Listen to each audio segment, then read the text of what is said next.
It's 10 o'clock, and this is Fox 10 Talks. We have video coming in this morning from the Twin Cities where that plane crash happened over the weekend, where just a couple of minutes away from landing, something goes horribly wrong on board an aircraft, and suddenly it plummets from the sky. Where it lands, as you can see right here, causes a massive fire, and in fact, it sears right through the roof line of this house in a little suburb of the Twin Cities called Brooklyn Park. And amazingly, the couple who lives there, they both survive. But now, as we await word to the question, was a top executive from the headquarters of one of America's largest banks on board that ill-fated flight? Good morning, everybody. I'm Ron Hoon. This is Fox 10 Talks. It's where we just continue the information and the conversation. After our morning show wraps up on Fox 10 TV, you can join us every morning, and people do from all around the world, on YouTube and also on the Fox local app. So here is what we are learning about it so far coming out of the Twin Cities. It was a long flight into the Twin Cities from Des Moines, Iowa.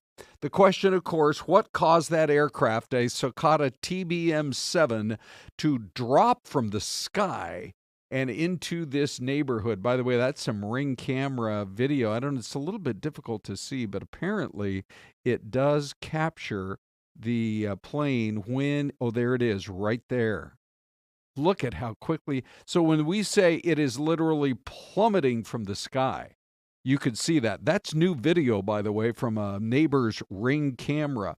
So it could be some time before we know the answer to the question of what caused it, but it was only a minute, maybe 2 to 3 minutes away from landing at a nearby airport.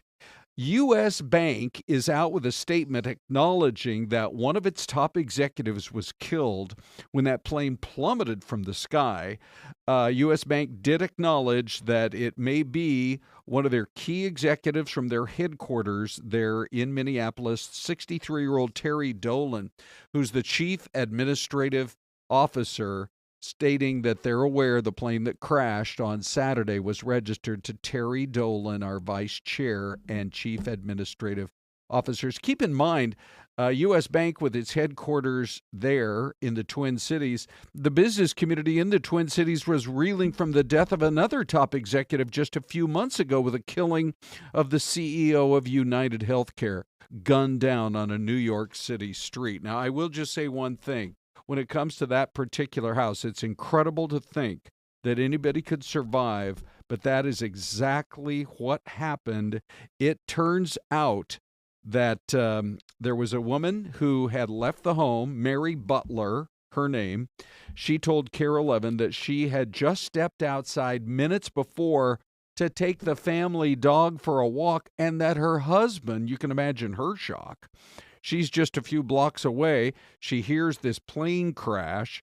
She comes back and sees it's their own house on fire. And imagine her relief when she realizes somehow her husband managed to get out of that situation alive. Syleste joins us well. So, Syleste, the whole this whole story, there's still a lot of unanswered questions. Yeah. It wasn't like the pilot, who was the only person on board, where you see the plane maybe was wobbling or just kind of struggling to stay in the air. Something happened where all of a sudden it just plummeted straight into the ground. Yeah. I mean, eventually we'll get answers, but even preliminary reports sometimes take 2-3 months before we hear. Well, and some of the things I think they may look at as well, and you hear about kind of the crazy weather, not just here in Arizona that we've had, but yeah.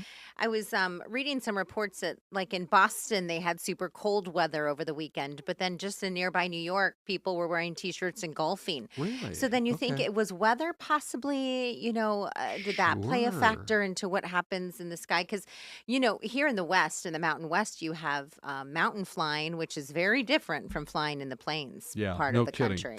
Okay, so we wait to get some answers on that, but the plane crash was so intense, and you guys saw that other video. I'm going to roll it for you one more time here, because the plane plummeted when it hit that house, which is maybe about 2 to 3 miles away from the Anoka Airport. This is the Brooklyn Park suburb. Not only did it shear through the roof and into the house and the main floor, it went all the way down into the basement when it happened. Wow. So just a shocking and a sad story for sure, and we may get confirmation within the next day or so in terms of who was actually on board. The other big story that is sure getting a lot of talk, would Donald Trump at the end of these 4 years serve 4 more years after that? You thought maybe it wasn't going to happen? Here's what he had to say. But I'll tell you, I have had more people ask me to have a third term, which is in a way a fourth term, because the other election, the 2020 election, was totally rigged. So it's actually sort of a fourth term in a certain way. I just don't want the credit for the second, because Biden was so bad. Okay, so that is what the president was saying on board Air Force One. And sometimes it seems like he makes some of these statements when they're just, the reporters who travel with him down to Mar-a-Lago and then come back. It's the end of a long weekend, and then all of a sudden he'll create a headline that'll generate the headlines for the next day or two. And of course, this is the talk. Here is, now keep in mind, he's already going to be 82 at the end of his second term. And they were asking, well, why would you want to serve 4 more years? I mean, he's got golf courses all around the world, Syleste, need I say. I mean, do you want a vacation? I mean, what does your wife think about this? I think he has to ask the first lady about this first. Let's check in with Melania. With the boss. Yeah. He says, well, I like working. Some people are like that. Well, some people, it's like their passion. Correct. He's a businessman. Yes. Okay, so here's what the Constitution says, 22nd Amendment. No person shall be elected to the office of the president more than twice. Okay. And no person who has held the office of president or acted as president for more than 2 years of a term to which some other person was elected president. In other words, say it's like a JFK LBJ situation, right? And they kind of take over after Correct. That president has left the office. Right. Then they can, as a result, then run for 2 more terms. Well, so you get a term and a half, right? I think, right? And then who kicks you out? If you would have got 2 you full would have terms. had another term because Johnson could have run in 68. You're right about that, LBJ. Okay, so the thing about it is, it would require a 3/4 vote from all the state governments, even if it got through Congress. And here's what you at home need to know about this. The GOP holds 32 state houses. Okay. The Democrats hold 18. The GOP would have to pick up 6 more states. Seems like that would be an awfully tall order to get to 38 states. That's the number of states you would need to make any kind of a change to the Constitution, if it could even get through Congress in the first place. Okay. So what we're saying is it could be order. difficult, yes. Correct. It could be challenging. But here's the thing, though, that the Republicans have to think about. Okay. Okay, let's say they get this thing changed. Okay. Okay, well, when a Democrat is voted in office, well, they have to get ready for the Democrats to be able to, right, hold office for multiple. Yes, and it all comes because there was a Democrat who wouldn't leave office. Mm-hmm. He was voted into office 4 times in a row, talking about FDR. Yes. And so, but of course, he died in the middle of his 4th term. Mm-hmm. And yet there's this representative, a GOP congressman named Andy Ogles, who has already introduced a resolution in January calling for a constitutional amendment to allow a president to serve up to 3 terms as long as they're not 3 in a row. Oh. So you couldn't have a three-peat. Interesting. But you could have a 1 and then a break and then 2 more. Interesting. So that would mean that only one person, at least currently alive, would be Donald Trump, because Barack Obama, Bill Clinton, George W. Bush, they have already had their 2 terms in a row. Okay. Okay. So that would be one way that it could happen. But as we say, it's a tall order. But Celeste, let's go to the poll question. Would you look at this? I mean, there are times that a lot of people watch our show on, I guess you could say, on replay on YouTube. And so the votes keep coming in all day long. But to be on the air now, we did launch it pretty early. I think we had it up by about 8 o'clock this morning, but already over 500 votes. 49% say no, they do not want to see it happen. It's against the Constitution. 35% say, yep, he's the best president we've had in a long time. They want to see it happen. 16% say, but only if the Constitution were changed to allow it. Then there wouldn't be any kind of a long-running sort of legal battle. Now, if you add those last two up, you are at the 51%. So still, you've got 35% say, figure it out. You want to hear a couple of comments Celeste, on the I poll? would love that. Go for it. Cindy F1 says, no, he will fix his country in 4 years, praying. We need someone younger with the same love for America. Maybe that's why he chose J.D. Vance. He's a younger guy. He's a younger guy. Right. You never know. Yep, right. Let's see. If he does, who knows what the next 4 years holds for the next generation to come, or see if he lasts before something or someone comes after him again. That would not be good. Oh, yeah. Yeah. Right, for I sure. mean, there's a couple of attempts that, during the campaign Yeah, trail. I It was know. Pennsylvania. Well, the rhetoric has just been so out of control. It's been really intense. Okay. Couple of thoughts, Ron, on Yes. a lighter note. Yeah, It's sure. Lisa Dinsmore's birthday in the chat box. Happy birthday, Lisa. Yes, Oh, we love our yes. super loyal viewers, and Lisa's in that group. Yes, and Yeah. we have a new newcomer. Nice. Ocean Girl 505. Oh? She's from New Mexico. Ocean Grill or Girl? Ocean Girl. Okay. Although In the Ocean- although 505? our Ocean Grill sounds amazing as well. Celeste, let me test you off the top of your head. Any idea where the 505 is? Albuquerque. Yes. How did you know so Well, quickly? I asked her in the chat box. She Oh. said she's from New Mexico, and I was thinking, what is 505 again? Yeah. And it kind of Right. brought to my mind. So I anyways. think Renee's sister, Anne, lives in Albuquerque and Oh. watches the show occasionally. Okay, well, I our wonder if streaming Ocean show. Girl knows Anne. It's a big city, Celeste. All right, let's go to the mystery cam. We got a lot more to talk about. We hope you guys can last with us through the 2-minute break. Here's your mystery cam on a cloudy morning somewhere in this great, big, beautiful country. We'll be right back.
Fox 10 Talks at 10 a.m. I need to point that out because we have another Fox 10 Talks at 11 a.m. with Ty and Anita. We do. Yep.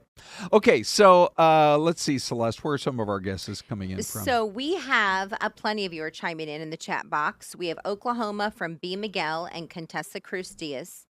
Virginia from Marissa Mendoza. We've got Kansas from Linda Monterth and Lisa Dinmore both. Ooh, okay. Paul Humphrey from Illinois. Okay. I'm going to go Missouri just for fun. And Planker, which might be new to this stream, it says Arizona. And I am going to go with Lisa because it's her birthday and go Kansas. So is it Kansas? Is it Missouri? Is it somewhere else? Here's your answer, and I everybody. put my reader, these are peeper dupes. Have you heard of peepers? No. They're very attractive. The legal Celeste. kind. The legal peepers, okay, Ron. Good. They're very attractive. I found them online, 3 for $12.99. Oh, now we're talking. Anyways, okay, so good. Let's see. Beaver Creek, Ohio. Really? Wow. All right, we're going to have to go look up where in Ohio that is. Beaver Creek. I It's don't got know. a bubble. I don't know if you, during the break, Celeste said, the bubble could be the giveaway. Is that what it's called, or is it a water tower? Wrong. I said, no, it's a bubble.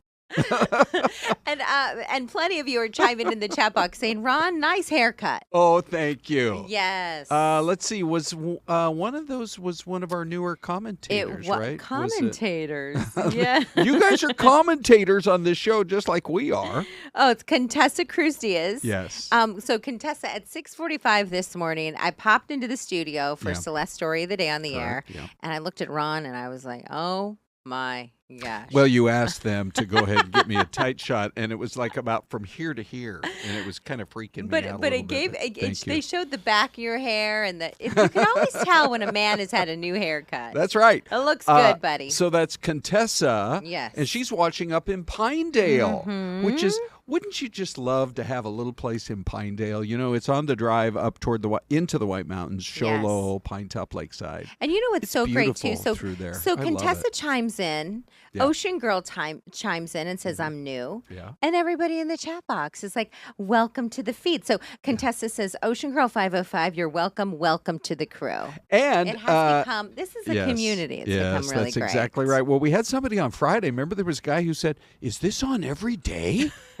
I'm on board. This is appointment streaming. Correct. At 10 a.m. every morning. Sure. Okay, on to some more stories this morning. And did you happen to catch Elon Musk's headgear this weekend, Celeste? I did not. Okay, you ready to see Although it? my Twitter feed, my X feed has been flooded with people keying Teslas. Oh, brother. Do they not know there's cameras everywhere in these vehicles? Yeah, I know. Okay. At least I thought to myself, but now I heard there was at least one instance in Arizona. But I remember the other day just thinking to myself, at least living in Arizona where everybody is welcome to have different opinions, you don't hear about that kind of thing. No. So I hope we don't hear any more of that. Anyway, Elon Musk put on the cheese head. Oh, he's in Wisconsin. That's right. Of course he is. Okay, so he's spent a fair amount of his money. You would not think that a yokel Supreme Court, state Supreme Court election would matter that much, but he is supporting the conservative, who is the current state attorney general, Judge Brad Schimmel. Oh, former state attorney general. I just thought, you can't be a judge and the attorney general, right?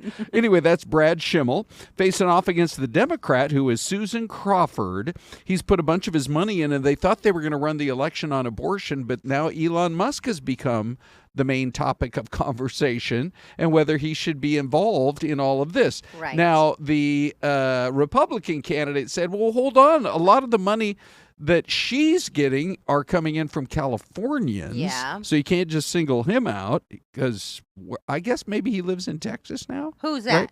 Elon Musk? Yes. Yeah. Yes. Anyway. Everybody has left California for the most part. We had Jeremy Piven, from Entourage, Yes. the stand-up comedian. He's in town this weekend. Yes. And off camera, he said, I just bought a house in Austin. I'm building in Austin. He's like, I guess I was the last person to realize that everybody's leaving California. And it's like, Well, they are. A lot of people are moved to Texas. Yeah, it is one of those states that has a couple of things going for it. No income tax Thank and you. lots of buckies. And everything is bigger in Texas. Correct.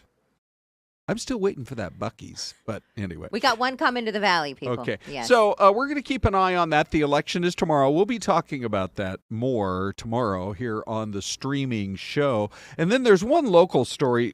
You know, we don't get into a lot of the crime-oriented stories here on the streaming show, but this was just so shocking. It was the West Side gun battle. Have you ever seen evidence markers like that? Wow. Look at that. It's outrageous. Did they say it was like 300 plus? Yes. And one lady was hit in the gunfire and was killed. And apparently there was some kind of a house party going on at 2 a.m, Saturday night going into Sunday morning. At about 35th Avenue in McDowell. The officers got there, and then there was a bunch of people running away while this one lady, 21 years old, is lying there dying after having been hit in the gunfire. Actually, when you consider 300 shots fired, it's rather remarkable that there weren't more people hit and killed. Well, they said there were bullet holes in houses and cars all nearby and in this neighborhood. I know. And, you know, this is not that far from Center City. Well, 35th yes, Avenue and McDowell, north of the I-10. Yeah, and look at, can you imagine this in the middle of a neighborhood? And I think the thing that's going to crack this case is there were so many people there. Somebody probably, first of all, plenty of people knew what was going on. And maybe even knew who fired the weapon. Correct. And so we hope police are able to crack that case, because that level of violence we should not have to tolerate anywhere in our city. And I think there were, Ron, there was reports of possibly even a teenager being injured. Lil Philosophy in the chat box said, I've been to parties like that before. Unfortunately, lots of young teens go there. Yeah. So there could have potentially been other injuries that we're just not hearing so much about. I mean, there are all kinds of parties that happen every weekend, and plenty of teenagers go to them, you know, and they're just hanging out with their friends, or maybe looking for a date or something like that. And then somebody's got a gun, somebody else has got a gun, and it's like a shootout in the Old West. Oh, my goodness. It really is kind of ridiculous. All right, so let's get on to some of our other stories this morning. And Celeste, there is a new dating trend. Okay. Oh, yes. Yeah. Okay. It's called floodlighting. Floodlighting. Okay. What is this floodlighting, Ron? Okay. What is this floodlighting that you speak of? Please do reveal. Okay. The idea is you are supposed to share all the bad stuff. Air it out there, all your dirty laundry in the very first date, with the thinking being that if you do so, then the other person, they might be shocked. Wow. They might be sitting there, you know, in this kind of like holding on to the table, like they can't believe everything you're maybe oversharing. Yeah. Oversharing. Guys. So now people want you to overshare. Well, this is the trend. Because this is kind of like, I don't think it's going to last, because everybody's got dirty laundry, Ron. You just throw it in the washer. You're correct.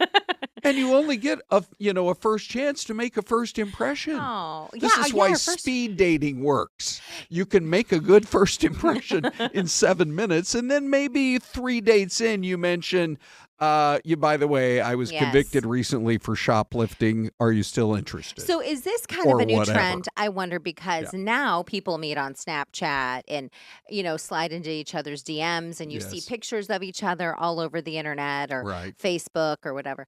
And you already know what they look like. You know whether or not you may be attracted to them. So when you first sit down at dinner or coffee or whatever, a mocktail, or no duels. Sure. Okay. Then, there's a lot of non-alcoholic drinkers out there now.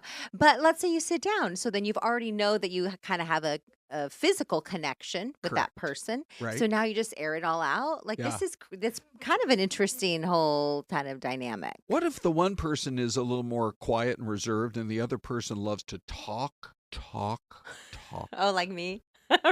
No, I'm not saying that, Celeste. Ron, why are you looking at me that way? Well, what if the person says, I live with my mom? What do you do? That seems like it would be a deal killer, right? I mean, unless you're both 18 or something. What if mom shows up to the date? Okay. I was going to floodlight, but I thought I'd just bring my mom. Well, I'm just reading the whole rest of the script, which I probably should have beforehand. Oh, Lisa Dinsmore says oversharing is a no-no on a first date. Right. I am just going to mention one little aspect of the story that I hadn't quite noticed before, which is you get all this out now in order to, quote, speed up intimacy. Oh, it's all about the intimacy, not the marriage. No. just about the intimacy. Correct. So you just, okay, so you want to go home base, but you don't want to put a Celeste, ring on it? Hold on. Come on, Ron. Come on. There's no talk about home base here on our PG-rated show. I mean, but whatever happened to put a ring on it? You're making me sweat. Okay. And turn red. Let's see. By the way, can I say hi to Alex? Yes. He has been watching for a while, but good. Today's the first day that he chimed in the comment, I in the chat box. Alex, tell us where you're from, buddy. He's here from here in the Valley. Okay. And he said he watches every day, but today's the first day he's actually chimed in I love that. on the chat box. So thank you. Okay, so Lisa Dinsmore said, my husband is the chatterbox. I am the quiet one, so it works out. Marissa Mendoza says, oh, like me? And then she put in that ton of laughing emojis. Oh, my Good gosh. stuff. That's so great. Yeah. Okay, couple of final stories here before we wrap it up. There will be no investigation of the New York Yankees baseball team. Okay. Did you hear people because of the bat. Screaming for some kind of investigation because they blasted so many home runs over the weekend. What was it, 9? Apparently they have new bats. And MLB's like, slow your roll. You know, all those Red Sox fans, or I don't actually know who the Yankees were playing this weekend. We're not authorized to show Major League Baseball highlights here on the stream. But MLB told The Athletic, look, these newly shaped bats, which I guess are thicker in the middle, still fit in with the designs. It was an MIT physicist. Okay. So now we're going to see all these teams hiring guys from MIT to create bigger, better bats. Yeah. They're really interesting, right? It's like, it looks like a regular bat. It's just a little bit wider in the middle. Yeah. You know? Yeah. They should couple that with Bruno Mars' Chunky. For sure. That girl pay her rent on time. Yeah. I love that song. One last, I want you guys to have a listen to these guys who were speaking this weekend out of Falcon Field in Mesa. This is really cool. So listen up here. I get so much joy out of seeing the joy in their eyes. We've had so many people that come out, especially those with PTSD, and have seen some tragic things, and that's all from an adrenaline rush. And we found over the years that the adrenaline rush that we give them. A couple of Valley brothers who are veterans went on a plane ride from the Commemorative Air Force, and it's so cool. I mean, people don't realize they have these World War II era planes, Celeste. We got to find some more time to talk. Look at that. Look at that. Up against the superstitions. Wow, that's beautiful. So this should be truly like a top 3 attraction in Arizona. I help them. I MC as a volunteer their annual fundraiser. If you love vintage aircraft, go out to Falcon Field in Mesa and check it out. And even if you're driving by, you can see them. Yes. By the way, speaking of MC, I did MC an event on Saturday night. More.